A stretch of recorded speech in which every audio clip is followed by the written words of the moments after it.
सपा सांसद अवधेश प्रसाद कहते हैं, आप देखिए, भारत की आज़ादी की लड़ाई में सभी समुदायों के लोग, हिंदू, मुसलमान, पारसी या सिख, एक साथ लड़े। दूर मत जाइए, हमारे जिले अब अयोध्या की फैजाबाद जेल में अशफाक उल्लाह को सिर्फ 27 साल की उम्र में फांसी दी गई थी। जब उनकी मां उनसे मिलने आई तो मजिस्ट्रेट ने पूछा कि क्या वे मिलना चाहेंगे। उन्होंने कहा, मैं अपनी मां भारत मां से मिलूंगा। मजिस्ट्रेट ने यह भी पूछा कि फांसी के बाद उनकी राख कहाँ विसर्जित की जाएगी। मजिस्ट्रेट ने यह भी पूछा कि फांसी के बाद उनकी राख कहाँ विसर्जित की जाए, तो उन्होंने उत्तर दिया, स्वतंत्र भारत की मिट्टी में। यही उनकी भावना थी। देखिए, ये देश की आज़ादी को लाने में हमारे देश के सभी लोगों ने, चाहे हिंदू रहे हों, मुस्लिम रहे हों, पारसी रहे हों, सिख रहे हों, सबने देश की आज़ादी लड़ी है। और आप दूर न जाएं, हमारे जनपद अब तो अयोध्या हो गया है।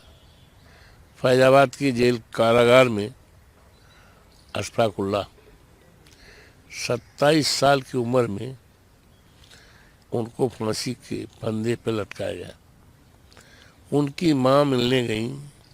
मजिस्ट्रेट ने पूछा, आपकी मां मिलने आई हैं, क्या मिलेंगे? उन्होंने कहा, ना, हम अपनी भारत माता से मिलेंगे। उन्होंने एक सवाल और कहा, आपको कल फांसी दी जा रही है, आपका अस्थि जो है कहाँ विसर्जित की जाए?